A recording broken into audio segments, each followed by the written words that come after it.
Bien, el día de hoy vamos a ver libros proféticos, pero vamos a ir a la introducción primeramente. Introducción a los libros proféticos. Vamos acá, libros proféticos. Dice acá, los profetas, Antiguo Testamento, libros proféticos, y como subtítulo, el que habla en nombre de Dios, ¿cierto? Y ahí vamos a ver por qué ese subtítulo, ¿cierto? El que habla en nombre de Dios. Como introducción, vemos que en el Antiguo Testamento el uso del término profeta es relativamente frecuente, ¿cierto? Y ciertos tipos de escritos se llaman profecías, que significa predicciones sobre el porvenir. Pero ojo, también más adelante la palabra profeta también significa otra cosa también, más adelante, ¿ya? Pero sí, el uso del término profeta es bien frecuente en los libros ahora que estamos viendo en el Antiguo Testamento, ¿cierto? Predicciones sobre el porvenir. Eso significa las profecías. Ojo, pregunta de prueba. Aunque estas definiciones, que son populares, contienen elementos verdaderos, de ninguna manera son apropiadas en términos bíblicos. Por lo tanto, antes de estudiar a los profetas, es importante entender el significado bíblico de estos conceptos.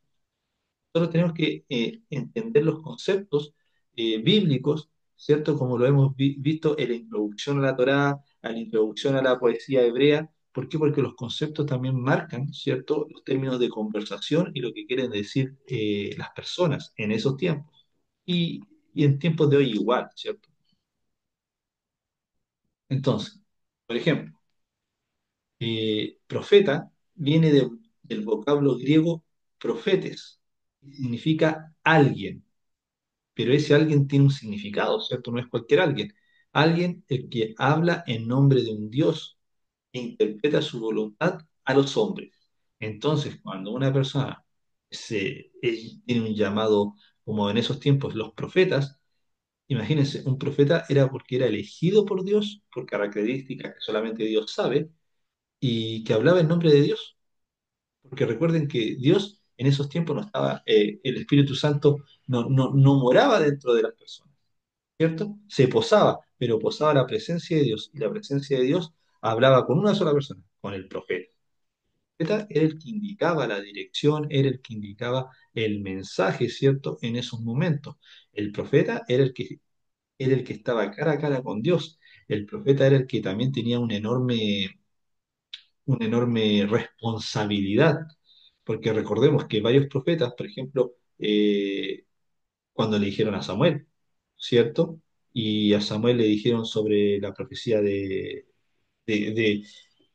no la profecía, sino que se le dio el ejemplo, ¿cierto? De la palabra, de la persona que había un siervo bueno y un siervo malo, ¿cierto? Y él dijo, no, al malo hay que matarlo. Y el profeta dijo, sí, pero ese siervo malo es usted, ¿cierto? Por lo que había ocurrido con Betsabé y todas esas cosas.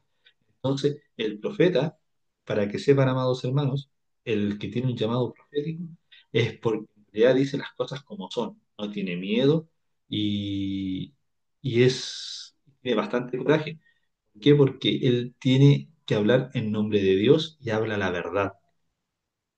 Aunque parezca que se le puede cortar la cabeza, en esos tiempos, por supuesto, en esos tiempos no le gustaba al rey, lo mandaban a matar, ¿cierto? Los reyes eran temerosos de Dios, cuando venía un profeta temblaban porque decían, ¿y qué me va a decir el profeta, cierto? Algo bueno, algo malo, y empezaban a temblar. Pero también no quedaba exento de que al profeta también lo podían ejecutar. Entonces, hoy en día hay una camada, ¿cierto?, de profetas que profetizan lo bonito, profetizan lo malo, lo que ya todos saben, o bien lo que cuando profetizan lo malo, muchas veces no pegan ni juntas. Entonces hay que tener mucho, mucho cuidado. Hay que tener mucho cuidado. ¿Ya? Entonces, el término profeta consta de dos elementos. El primero, el primer elemento puede significar antes, hacia adelante o de antemano, ¿cierto? Y el segundo elemento es hablar. Entonces, si hacemos un complemento significativo, la palabra puede significar hablar en nombre de, proclamar, hablar de antemano o predecir. Entonces, el profeta, claro, si lo vemos desde esos dos puntos de vista, habla antes o habla hacia adelante o de antemano, al final, aunque parezcan antagónicas las palabras, al final es lo mismo. ¿Por qué? El profeta habla antes de qué, antes de que suceda algo, o sea, te está advirtiendo. El profeta habla hacia adelante, claro, habla lo mismo, pero lo que va a suceder si tú no haces caso, ¿cierto? De antemano es lo mismo que hablar antes. Entonces, es según el punto de vista que tú lo veas, es como habla el profeta, ¿cierto? Y como también dice, habla en nombre de, ¿cierto? Entonces, el profeta habla y habla algo que ya es designado por Dios. Puede venir, puede ser una predicción, o bien puede ser una antesala de algo, o bien puede ser una- un aviso para que tomemos precaución. Pero sí, el profeta es certero, el profeta habla y tiene que decir las cosas certeramente. Hoy en día vemos profetas que hablan y hablan cada sandeces que muchas veces dicen, sí, va a tener un, no sé, un perrito y de color verde. Claro, la persona tiene el perrito, pero es de color normal, blanco, café. Entonces, ya el profeta se está equivocando, entonces pierde credibilidad. Entonces, ¿qué es lo que es? ¿Profecía o espíritu de adivinación? Lo podemos conjugar así. Tenemos que tener cuidado con ese tipo de personas. Tenemos que tener cuidado. Ya hay que leer bien la Biblia también y analizar, meditar y reflexionar en la palabra de Dios si hoy en día existen los profetas o no.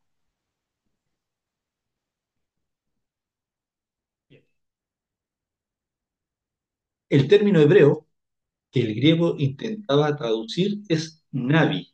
Ese es el término griego que es navi y es la derivación y el significado básico que se han debatido extensamente, en parte debido a la formación y el significado de la palabra griega y no tanto por la voz hebrea. Actualmente parece estar bien establecida ya que la raíz NB, ¿cierto? Con la comilla, significa llamar y su morfología apoya el sentido de uno que es llamado. Entonces, como dice ahí, no es tanto por la raíz hebrea, sino que los griegos, ¿cierto? Para explicarle a su gente, intentaban traducir la palabra navi, ¿cierto? Que era un término hebreo, que los griegos intentaban traducir. Entonces, ¿qué decían al final? Era una morfología de la palabra de llamar, o sea, uno que es llamado, o sea, un profeta es llamado por Dios, ¿cierto? Uno no es, dice, ah, no voy a estudiar para ser profeta o voy a una escuela de profeta, no, uno es llamado a ser profeta. Entonces, el profeta era alguien llamado por Dios. Como vemos en el Antiguo Testamento, llamado para hablar en nombre de Dios. ¿Cierto? O sea, también el profeta también, ¿qué cualidad debía tener? Ser totalmente obediente a Dios, aunque eso significara la muerte. Tenía que ser obediente a Dios. Pasara lo que pasara, costara lo que costara. El profeta también, ojo, el profeta también se llama vidente, es decir, alguien que ve una visión. Por ejemplo, en 1 Samuel 9:9, vamos a 1 Samuel 9:9,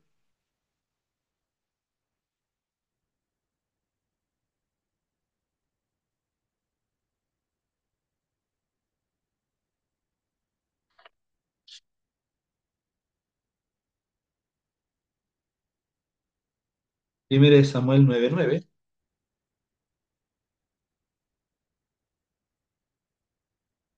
dice, antiguamente, en Israel, cualquiera que iba a consultar a Dios decía así, venid y vamos al vidente, porque el que hoy se llama profeta, entonces se le llamaba vidente.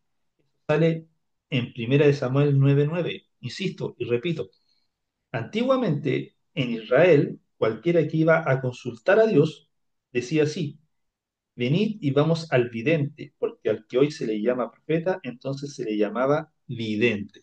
Entonces también, muchas veces en la Biblia van a ver la palabra vidente, que no es alguien que hace espiritismo ni nada de eso. Se le llamaba a los profetas porque era alguien que ve una visión, ¿cierto?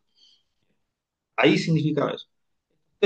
Estos términos son hombre de Dios, vigía, mensajero de Yahvé, hombre del Espíritu. Entonces tenía como varios seudónimos. pero sí, profeta era alguien que hablaba con Dios y de parte de Dios. También vidente, porque alguien que ve una visión. Y lo podemos ver en 1 Samuel 9:9. Acá me detengo un poquito. Características del profeta. Pregunta de prueba. Características del profeta. Características del profeta. Primero, el llamado. El profeta bíblico estaba seguro de que Dios no solo le había hablado, sino que también lo había llamado para comunicar su mensaje. El llamado era una instancia individual o personal con respecto a otros profetas. Por ejemplo, nosotros estamos acostumbrados muchas veces a los libros proféticos, solamente que ellos son profetas, pero si vemos intrínsecamente, Moisés también podía haber sido llamado un profeta. Habló cara a cara con Dios y Moisés transmitía el mensaje, ¿cierto? Era un elegido, un apartado. Así como Josué también habló con Dios, Dios le dio un mensaje, ¿cierto? Para el pueblo. Entonces, ahí vamos viendo. Entonces, había muchos profetas, pero no los llamaban profetas, ¿cierto? Como Moisés, qué sé yo, ¿cierto? Siempre nos abocamos a los profetas que vemos en los libros, que decían profeta tanto, profeta tanto, profeta tanto. Entonces, pero había un llamado, que era una instancia individual y personal con respecto a otros profetas. También el carácter. El apóstol Pedro, refiriéndose a los profetas, dijo, hombres movidos por el Espíritu Santo han hablado de parte de Dios. Esto lo dijo el apóstol Pedro, que se refería a los profetas. Hombres movidos por el Espíritu Santo han hablado de parte de Dios. Entonces, una de las características, primero el llamado, ¿cierto? El llamado es que tú seas apartado, que tú tengas una característica diferente, pero también tengas un carácter. ¿De qué? Obediencia a lo que Dios te quiere transmitir, porque tú eso mismo te lo tienes que transmitir al pueblo, ni poniendo ni sacando. Lo mismo que literalmente lo que dio Dios, tú lo tienes que eh, transmitir al pueblo. Y ojo, eso te puede significar hasta la muerte, ¿cierto? En esos tiempos. Hoy en día, ¿qué te puede significar? Que alguien se enoje contigo, decir una barbaridad delante de otras personas que solamente quieren escuchar lo bonito. ¿Entienden? Entonces hay que tener mucho cuidado con esas palabras. Por ejemplo, hay profetas en el Antiguo Testamento, antes de Samuel. Recordemos que Samuel fue el último juez y el primer profeta, ¿cierto? Así es denominado. Por ejemplo, antes de Samuel, Enoc, ¿cierto? Caminó con Dios, cara a cara, ¿cierto? Eso lo pueden ver en Judas 14. Si vamos a Judas 14, ¿qué es lo que dice? ¿Por qué Judas 14? Porque tiene un solo pasaje bíblico, ¿cierto? No tiene más capítulos. ¿Qué es lo que dice en Judas? Judas 14 dice, de estos también profetizó Enoc. Enoc profetizaba, ¿cierto? Séptimo desde Adán, diciendo, he aquí vino el Señor con sus santas decenas de millares. Entonces vemos a profetas del Antiguo Testamento, antes de Samuel, Enoc, Judas 14. Los santos profetas que fueron desde el principio, y eso lo pueden ver en Lucas, capítulo 1, versículo 70. Vamos a Lucas, ya estaba haciendo una correlancia, estaba hablando de profetas, ¿cierto? Capítulo 1, versículo 70. Lo que dice, como habló por boca de sus santos profetas que fueron desde el principio. Entonces, y ahí está escrito en el libro de Lucas, pero el que dijo eso fue Zacarías, ¿cierto? El profeta Zacarías. Ojo, profecía de Zacarías, ¿cierto? Y fue padre de Juan el Bautista. También Abraham, ¿cierto? Podemos ver en Génesis y en los libros de Salmos. Vamos al libro de Salmos 105:14. ¿Qué es lo que dice de Abraham? Salmos 105:14.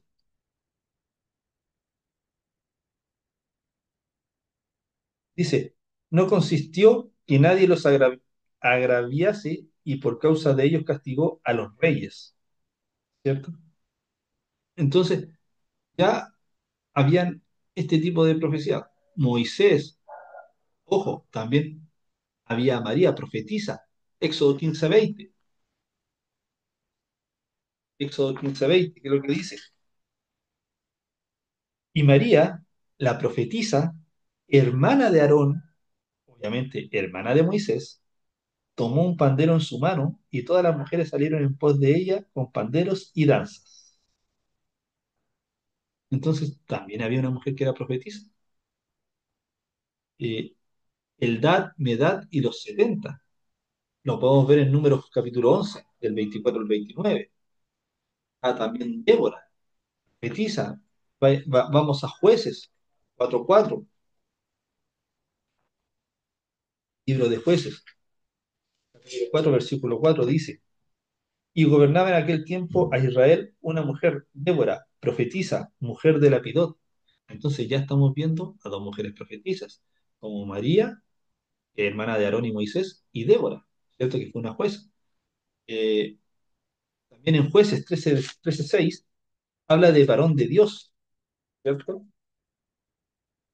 Por ejemplo,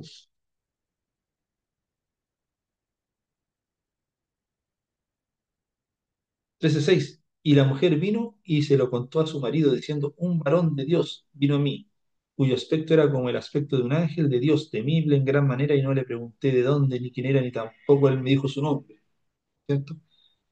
Podemos ver que un ángel, ¿cierto? La visión profética escaseaba en los días de Elí, en, en los días de Elí, del profeta Elí. Entonces, vamos viendo varios profetas, no solamente los que tienen libros, no solamente, por ejemplo, Elías y Eliseo no escribieron libros, ¿cierto? O cartas, pero también sí son los profetas que son de renombre acá en el Antiguo Testamento. Pero hay otros profetas que no tienen libro y muchas veces se nos pasa, ¿cierto? Como los que nombré recién. Elí muchas veces, Eldad, Medad y los 70, ¿cierto? María, Débora, y habían otras mujeres más que eran profetisas. En el tiempo de la monarquía, ¿cierto? Estamos hablando ya del año 1075 al 931 a.C. Samuel, como les dije, en la época de Saúl y David, Samuel, último juez, primer profeta. El profeta Gad, ¿cierto? Que estuvo en los tiempos de Saúl y David. Natán, en los tiempos de David, Natán fue el profeta que le dijo los que hablamos al principio. Semaías, era un profeta que estuvo en los tiempos de Roam y Jeroboam, ¿cierto? En la primera división del reino, los primeros reyes, Roboam y Jeroboam. Saúl, David y Salomón, experiencias con características proféticas, tuvieron esas experiencias. Por ejemplo, Asaf, Emán y Jedutún eran profetas y sale en Primera de Crónicas. Ido, dice Ido, el vidente, y recordemos que recién a los profetas también se les llamaba videntes, ¿cierto? Porque tenían visiones, veían. Era en los tiempos de Salomón, Robán y Ahías.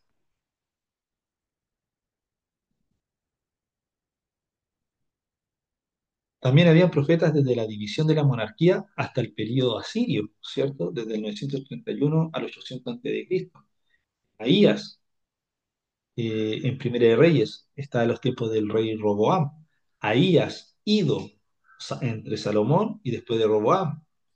Ananí, el vidente, a eso sale en Segunda de Crónicas 16:7, en los tiempos del rey Asa. Jehú, hijo de Ananí. O sea, Jehú era hijo del profeta Ananí y por ende Jehú también tenía ese llamado profético. En los tiempos de Asa y del rey Josafat. También después venía Elías, ¿cierto? En los tiempos del rey Acab y Ocosías. Después estaba Eliseo, tiempo del rey Acab y el rey Joás. Estaba Micaías, hijo de Imla, ¿cierto? En los tiempos de Acab. Estaba Jaasiel y Eliezer en los tiempos del rey Josafat de Judá. Entonces, habían varios profetas que muchas veces se nos pasan de largo, ¿cierto? Pero cuando estamos leyendo la Santa Escritura, nos damos cuenta que habían varios en el Antiguo Testamento. Y también desde la división de la monarquía hasta el periodo asirio, ¿cierto? Del 971 a los 600 a.C., seguimos, ¿cierto? Como dijimos anteriormente, está Zacarías, en los tiempos de Joás, habían varios Zacarías, habían profetas que no tenían nombre, en los tiempos de Acab sale en Primera Reyes 20:13, profetas sin nombre.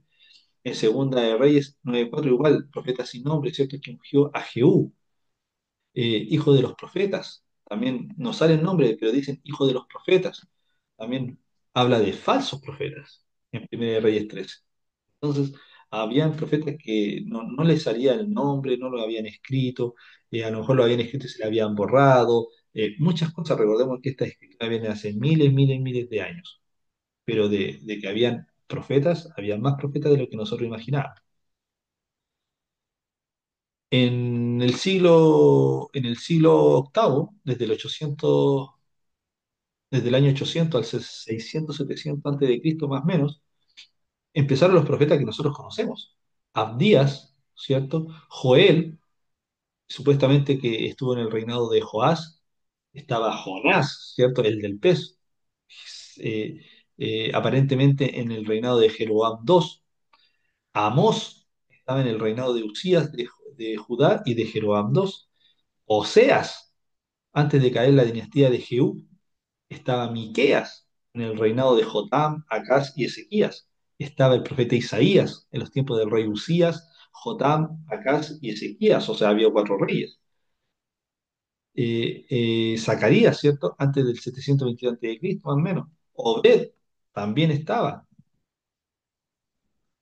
Ahora vamos a profeta del siglo séptimo, ¿cierto? Del 675 al 597 a.C. Estaba Nahum, Habacuc, Sofonías, Jeremías, ¿cierto? Ellos eran de esos años más o menos, del siglo sexto, del 597 al 538 a.C., antes de que el rey Ciro, ¿cierto? No, dejara, ¿cierto? Volver al pueblo, a su tierra. Estaba Ezequiel, Daniel, Isaías. También se les considera que posiblemente también estuvieran en esos tiempos o más tarde. Y los profetas del post-exilio, que son Ageo, Zacarías y Malaquías, ¿cierto? Todos esos los que les nombré son profetas del Antiguo Testamento. Entonces, como vemos, no habían solo unos cuantos profetas, unos pocos, había muchos que tenían que predicar la palabra de Dios, había muchos que tenían que entregar la palabra de Dios, aunque eso significara la muerte. Siempre llevaban un mensaje concreto, fuerte, directo, eh, claro, sin, sin inhibiciones, en lo cual hoy en día carece mucho de ese sentimiento. ¿Cierto? Hoy en día muchas veces vemos cristianos que le buscan el arreglín al asunto, ¿cierto? Para no dañar, para aquí, para allá, para acá. Entonces, al final nunca se dice la verdad. Tenemos buenas conversaciones, pero menos está la verdad, ¿cierto? Entonces los profetas no, los profetas llegaban y decían la verdad. Los profetas llegaban y decían la verdad. Pero también los profetas, también en estos tiempos, también daban testimonio de ser hijos de Dios, salvo Jonás, ¿cierto? Que fue medio desobediente, medio porfiado, y que muchas veces también él no tenía mucho perdón en su corazón. ¿Cierto? Porque a Jonás se le encargó, bueno, no lo vamos a ver en el libro de Jonás, pero a él Dios le dio una tarea, que él tenía que ir a Nínive, ¿cierto? A decirle a ese pueblo que tenía que arrepentirse para que no viniera una desgracia. Y por eso Jonás fue tragado por un pez, porque no quería que ese pueblo, que no era del pueblo de Dios, que no era el pueblo hebreo, era un pueblo pagano, porque se tenía que salvar, decía él. Entonces, por eso él se fue a otro lugar. Y por eso, al irse al otro lugar, todo trae consecuencias. Y ahí fue donde el pez enorme se lo tragó. Y el Señor le dio una oportunidad. Al tercer día, ese pez lo vomitó y llegó a Nínive. Entonces le dio una oportunidad de hacerlo bueno nuevamente. Imagínense. Entonces ahí corrigió un poco su corazón y exclamó que tenían que arrepentirse. Pero después se fue a una calabacera, por decirlo así, con ramas, todo eso, y viene otro cuento. Entonces, vemos que muchas veces el Señor da oportunidades también. Eran profetas que también, como Jonás, que estaba un poquito durito de corazón, pero la mayoría de los profetas eran decididos. Elías, el mismo Elías, tuvo miedo, ¿cierto?, de Jezabel, ¿cierto?, cuando supo que lo iba a matar, se fue a encerrar en una cueva, tuvo miedo, y después Dios ahí lo tuvo que sacar de esa cueva. Entonces, vemos que los profetas sí arriesgaban mucho porque tenían que entregar una palabra fuerte, eran perseguidos por lo que hablaban, ¿cierto?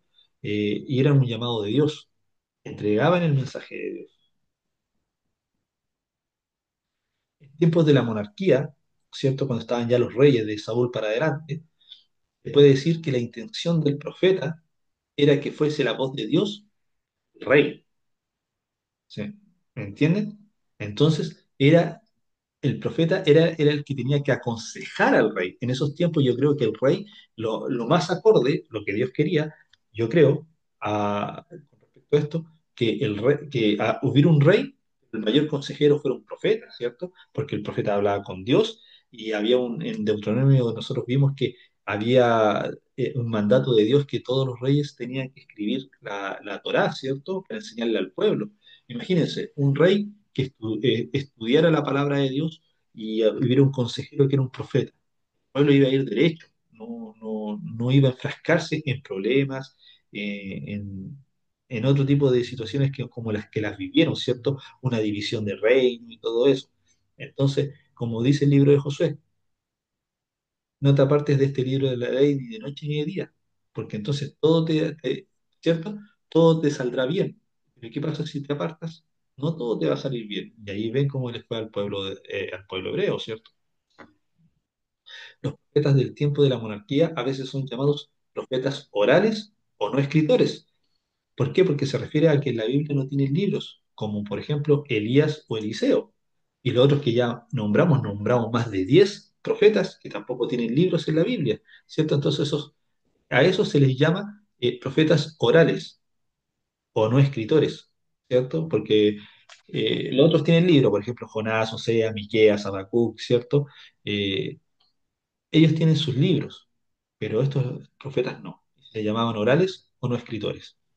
Por otro lado, los profetas de un periodo más tardío de la monarquía dividida, digo, son llamados profetas literarios, profetas escritores o profetas con obra escrita. ¿Cierto? Eso teológicamente son llamados así. Profetas literarios, profetas escritores o profetas con obra escrita. Entonces también, ojo, que también es pregunta de prueba. ¿Qué pasa? ¿Cómo se le decía a los profetas que no tenían libros? ¿Cómo se le decía a los profetas que sí tenían libros, que tenían escritos, ¿cierto? Para que ustedes vayan ya tomando ese training de los conceptos.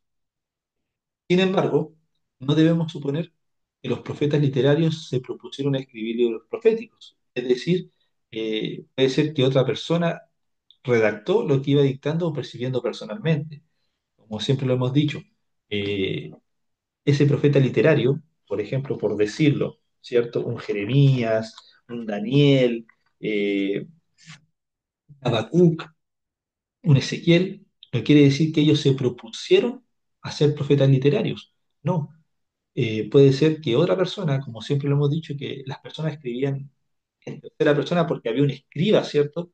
Que mientras le iban dictando y escribiendo, esta, se supone o se puede entender que habían personas también que mientras los profetas hacían su vida, y hacían su caminar, su dirección, ellos iban escribiendo de la vida del profeta lo que iban viendo. Entonces lo relataban, ¿cierto?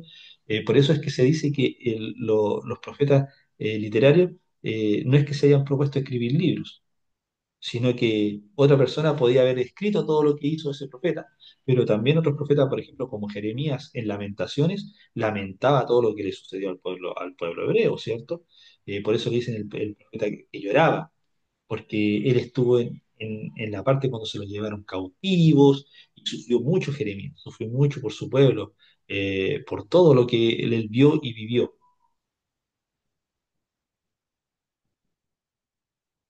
También es bueno recordar que el más grande entre los profetas fue Jesucristo, el mayor profeta de todos, inigualable, ¿cierto?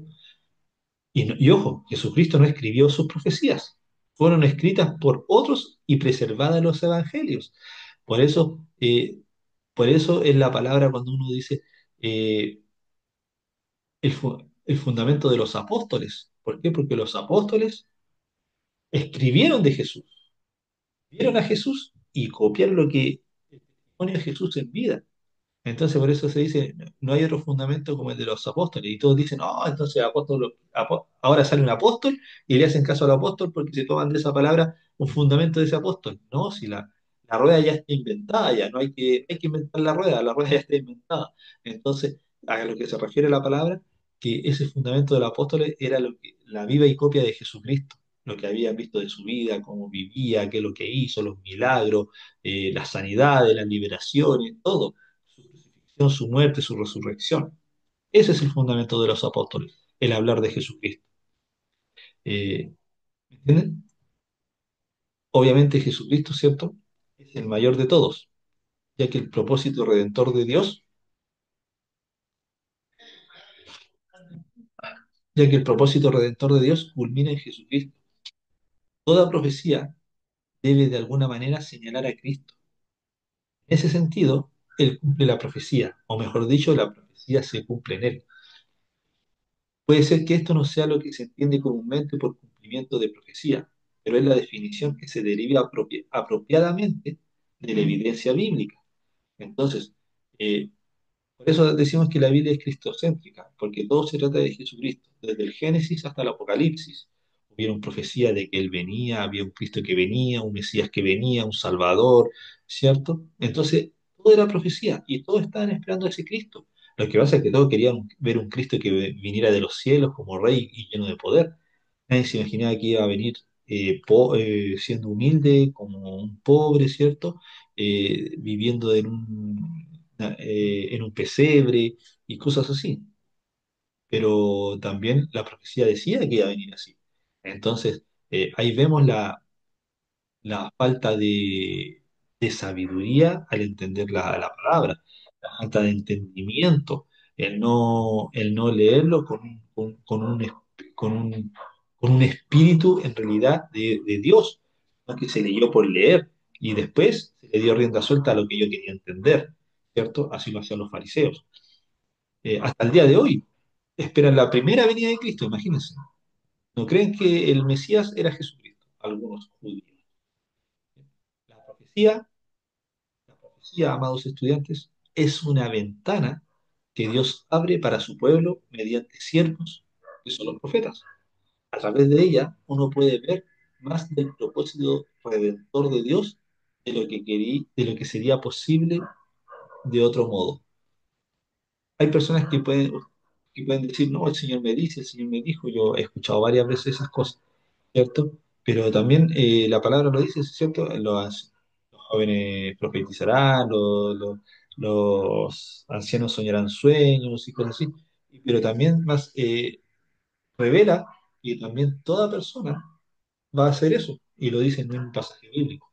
Entonces, no solamente tenemos que encasillar a las personas todos, cuando el Señor nos da un sueño, es un sueño con significado profético, porque o te da una advertencia de lo que puede venir, lo que tú puedes cambiar, lo que tú puedes mejorar, o lo que va a suceder. Pero eso no nos quiere decir que seamos profetas, ¿cierto? Entonces, tenemos que tener cuidado con esos conceptos, tenemos que tener cuidado con todo ese tipo de situaciones. ¿Entienden? Entonces, eh,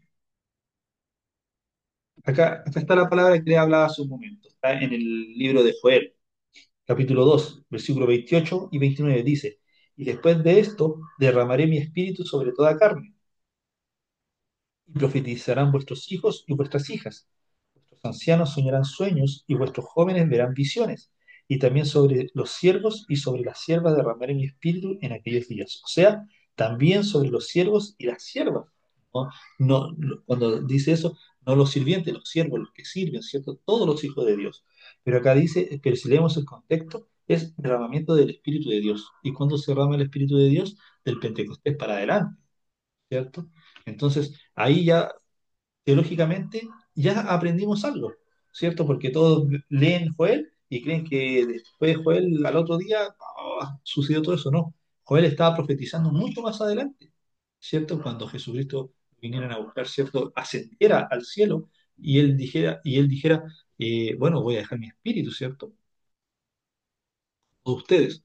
Entonces, ahí vamos entendiendo de la palabra de Dios, las profecías, y vamos entendiendo bien los conceptos, lo que quiere decir la Santa Escritura. También las profecías nos dan una comprensión mayor de lo que ha hecho el Señor por su pueblo, ¿cierto? Y con su pueblo y mediante su pueblo en el pasado. También nos acompaña con una comprensión más clara de su propósito para el presente. Aunque no satisfaga la demanda insaciable de detalle específico del futuro, sin embargo nos da una percepción clara de a dónde está llevando Dios a la humanidad y las obligaciones consecuentes que recaen sobre su pueblo. Entonces, las profecías que nos da son direcciones, ¿cierto? Son direcciones que nos permiten entender en qué momento estamos viviendo, qué momento está sucediendo, ¿cierto? Eh, Nos da una comprensión para lo que va a quiere hacer con su pueblo, para su pueblo, y lo que hizo en el pasado. Entonces, nosotros muchas veces, como dice acá estas líneas, ¿cierto? No, esas cosas no van a satisfacer nuestras necesidades muchas veces o nuestras demandas. ¿Por qué? Porque nosotros, el ser humano, siempre quiere ver lo bueno, lo bonito, pero muchas veces todo pecado trae consecuencias. ¿Cierto? Y no hablo por el pueblo cristiano, sino que te hablo por todo el mundo en general. Entonces, van a venir las cosas, van a venir las situaciones, y está escrito, Jesucristo habló muchas profecías, y los profetas hablaron mucho también. Hablaron sobre Mesías, hablaron sobre una nueva Jerusalén, ¿cierto? Que a lo mejor muchas veces uno piensa que es la misma Jerusalén, pero renovada, ¿cierto? La segunda venida. Pero ¿quién te dice que no es la Jerusalén que nosotros creemos que es físicamente la que está en Israel, sino que es después, que es el pueblo de Dios, que llama a todos sus escogidos de Dios, y a esa la va a llamar Nueva Jerusalén, una nueva tierra? Entonces, hay varios conceptos de estudio, hay varias reflexiones, entonces tenemos que sentarnos a meditar todas esas cosas. Pero eso, en la interpretación de las profecías, no la va a dar porque le achuntemos o veamos algo por internet. No, tenemos que leer la escritura y entenderla. Tenemos que leer los conceptos y entender los tiempos. Entonces, es muy necesario esa parte teológica de la escritura, esa parte teológica en la cual el Señor nos quiere con las profecías enseñarnos en qué tiempo estamos viviendo y en qué tiempo Él va a venir, ¿cierto?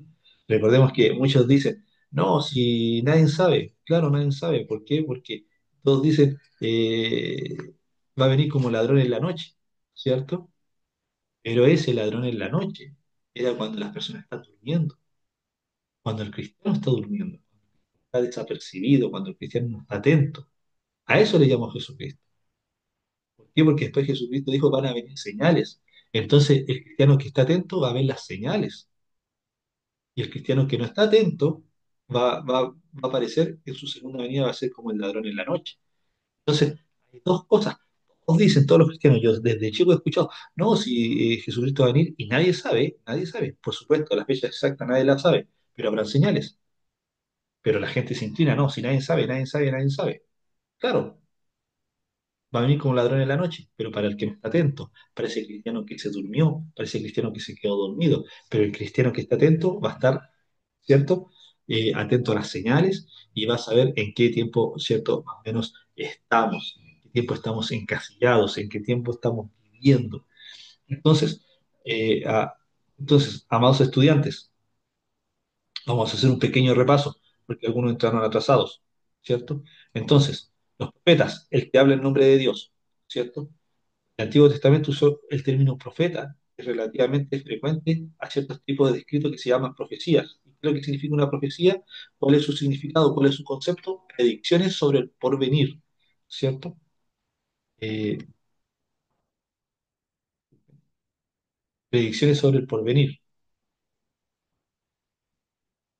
Entonces,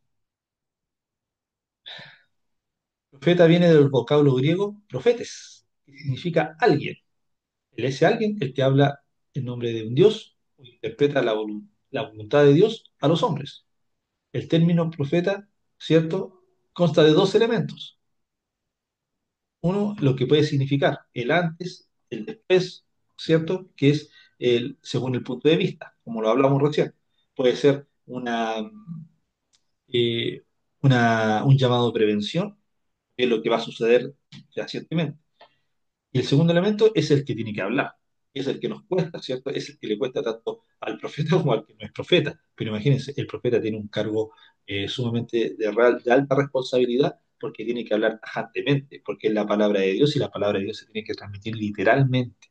Entonces, el profeta, como lo decía, estaba en juego su cabeza, porque generalmente el Señor lo mandaba a un pueblo entero, que lo podían apedrear, lo podían matar, o bien lo mandaba a hablar con los reyes, que también si al rey no le parecía, lo mandaba a cortar la cabeza. Entonces, era pena de muerte. Entonces, en realidad era bien dura, ¿cierto? Eh, ese, ese llamado.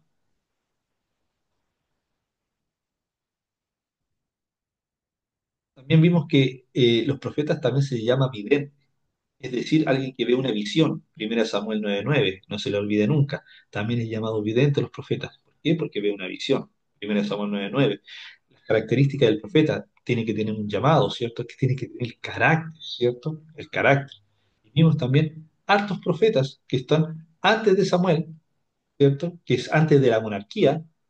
Vimos profetas que estaban en la monarquía, profetas, o sea, en la monarquía, durante la monarquía, y profetas que estaban en la división de la monarquía y también post-exilio, ¿cierto? Después, después que pasó todo, la división de los reinos, ¿cierto? Después que pudieron volver de vuelta, estuvieron tres profetas post-exílicos, que fue Ageo, Zacarías y Malaquías, ¿cierto? Que estuvieron en el tiempo de Zorobabel, de Esdras y Nehemías. Entonces, también hablamos que habían profetas que no eran profetas orales o no escritores, y eran los profetas que no habían escrito libros, como Eliseo, Elías y un montón de profetas más que lo había nombrado anteriormente. Y los profetas que sí habían escrito, ¿cierto? Como Joel, como Habacuc, que habían escrito sus cartas, se les llamaba profetas literarios o profetas escritores o profetas con obra escrita. Y el mayor de los profetas, el mayor, el más grande, el único, es Jesucristo. Lo tenemos que tener claro, ¿cierto? ¿Por qué? Porque en él se cumple la profecía o la profecía se cumple en él. ¿Ya? Eso también está sumamente claro. Y muchas veces, amados estudiantes, la palabra profética, un sueño profético, una palabra que te da Dios, muchas veces no va a satisfacer tus demandas de necesidad. ¿Por qué? Porque muchas veces no, tú vas a tener que entregar un mensaje que no te acomoda. Muchas veces el Señor te va a dar un sueño profético que a ti no te complace, o te está dando la pauta de lo que puede venir si tú no haces caso o de lo que tienes que entregar. Entonces, ahí hay que, y para eso también la persona que se le entrega ese mensaje de parte de Dios tiene que estar en obediencia y tiene que saber las escrituras, porque si no, puede hablar de lo que sabe y nunca va a ser apegado a la escritura. Hay muchas personas, amados estudiantes, que hablan de parte de Dios y los mensajes no pegan ni juntan con la escritura. Entonces, ¿qué es lo que es eso? O bien es emoción o es espíritu de adivinación. Hay que tener cuidado con eso. Hay que tener cuidado con eso, amados estudiantes. Entonces, eso fue la introducción a los libros proféticos. Sí, bueno, sí, sí. Estoy contando a los alumnos. Eh, Esa fue la introducción a los libros proféticos. No sé si alguien tiene alguna duda, alguna consulta, la pueden hacer,